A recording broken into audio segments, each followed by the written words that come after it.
Paano ba magkabit ng lead DRL sa Honda NB 160? So, watch this full video.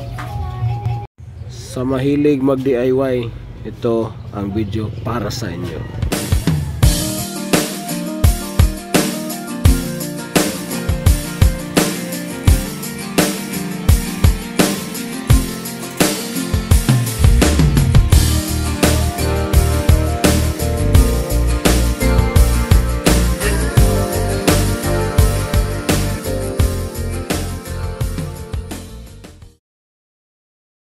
Hindi ko na pinakita paano magbaklas ng fairings.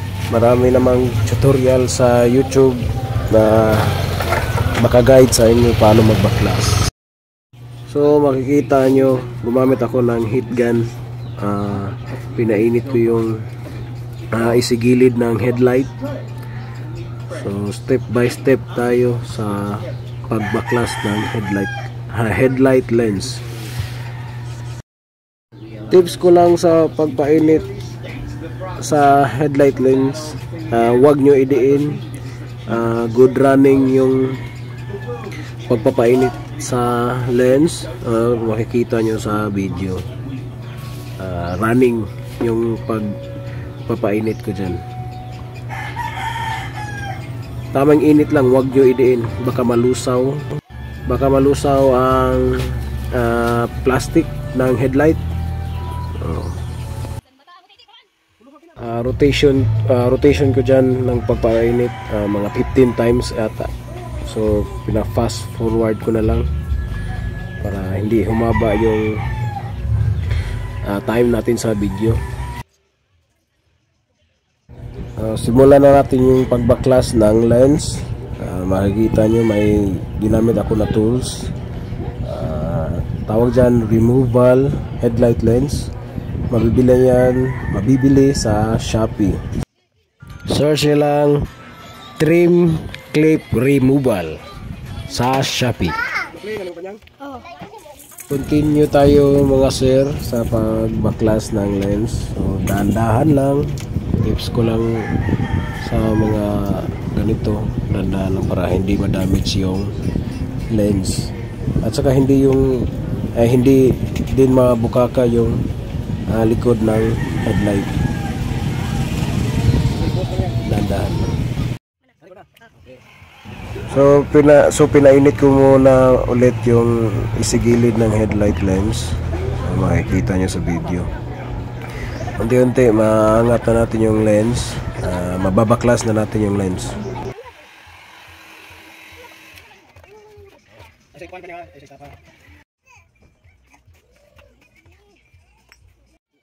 Gumamit kayo ng surgical gloves para iwas gasgas sa loob ng headlight lens.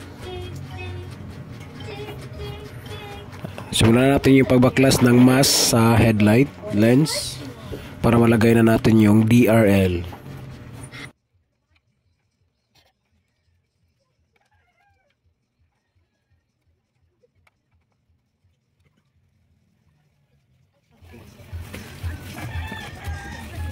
Mga sir, tips ko lang, yung DRL mas maigi punasan nyo ng basahan, kasi pagkatapos nyo kunin yung plastic, may mga maiiwan yan, mga marking sa plastic. Mas maigi punasan nyo ng basahan para maging para malinis tingnan. Dito kinabitan natin yung DRL side by side, ano ba tawag yun? Left and right. So madali lang yung ikabit, i-angle nyo na lang.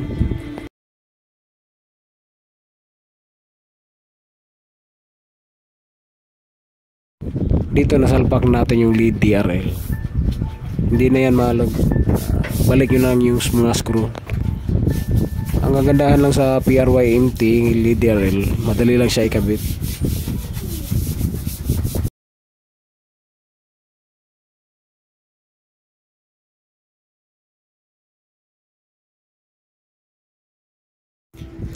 Dito baklasan natin yung isang kilay sa headlight. Dito mag-start na tayo na mag-wiring.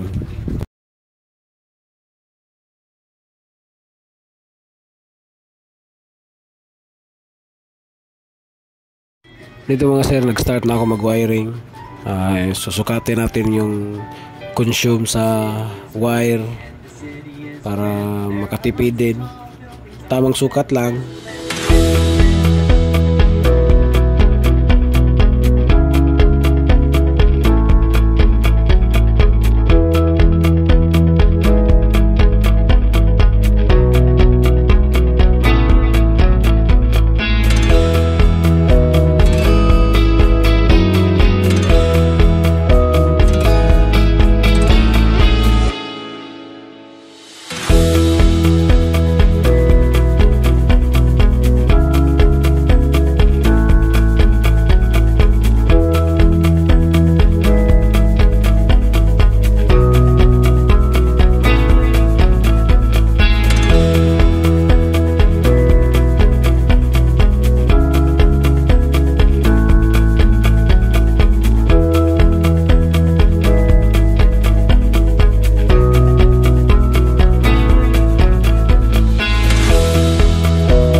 Nakikita nyo dyan mga sir, may binabalot ako sa mga wire slaves tawag dyan. Mabibili din sa Shopee.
Dito mga sir, magbubutas tayo dyan. Dyan natin ipapasok yung wire, yung ginawa natin.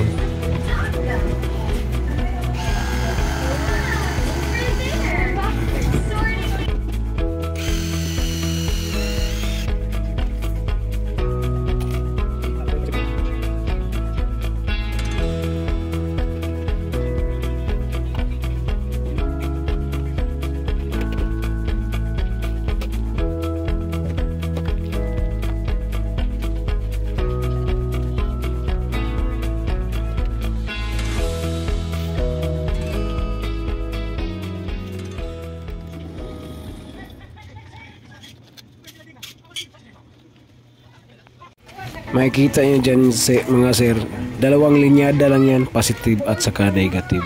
Ginawa ko lang is tatlo, sa likod at saka sa harap. Para sa harap naman, para sa dalawang DRL. Yung sa likod, yun yung magsusupply sa mga DRL. Positive negative lang yan. So ibalik na natin yung dapat ibalik, yung signal light bulb. Balik na din natin yung isang kilay sa headlight.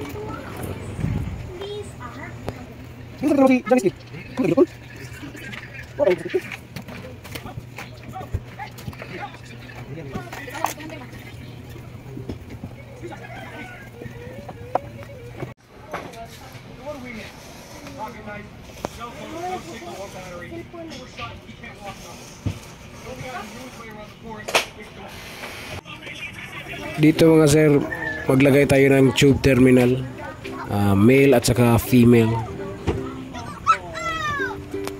Each side positive at saka negative, lagyan natin ng mga tube terminal. Ito na yung resulta sa tube terminal.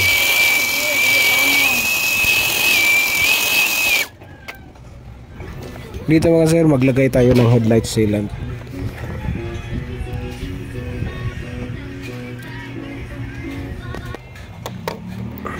Babalutin natin lahat ng headlight sealant ng yung sigilid. So makikita nyo, naglagay na tayo ng headlight sealant. Balutin natin ng headlight sealant. Yung silbi ng headlight sealant para hindi mag-moisture ang yung headlight, tapos iwas din pasukin ng tubig. Ito, nabalot na natin lahat ng sealant.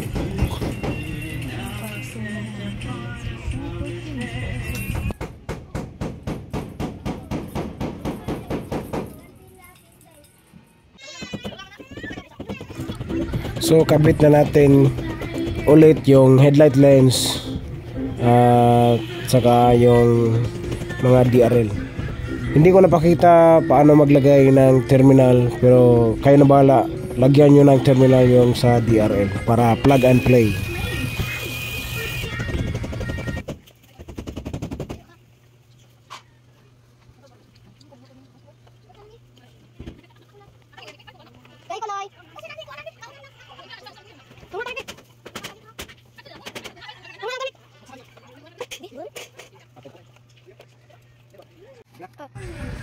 Dito mga sir, initan natin ulit yung headlight. Yung sealant yun, yung purpose initin dyan para lumusaw, para saktong dikit, saktong higpit sa headlights, sa headlight lens.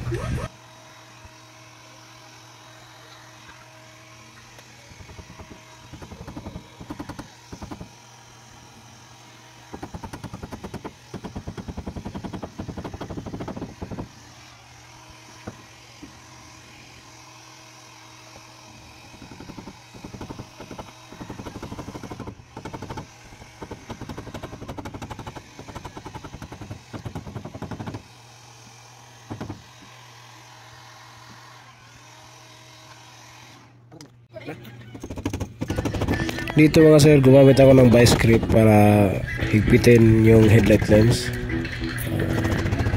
Bago nyo gamitin yung vice grip, lagyan nyo ng tape para iwas scratch sa headlight lens. Nakita nyo dyan, pinaghigpit ko na yung headlight.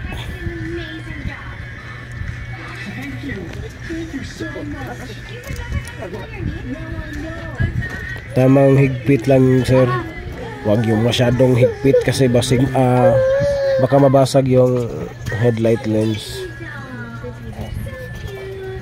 Wala akong clipper, so vice grip, pwede yung vice grip.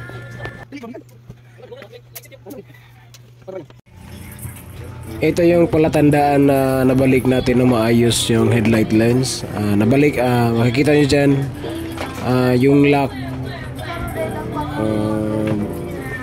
parang stock lang. So nalock natin ng maayos, nabalik natin ng maayos.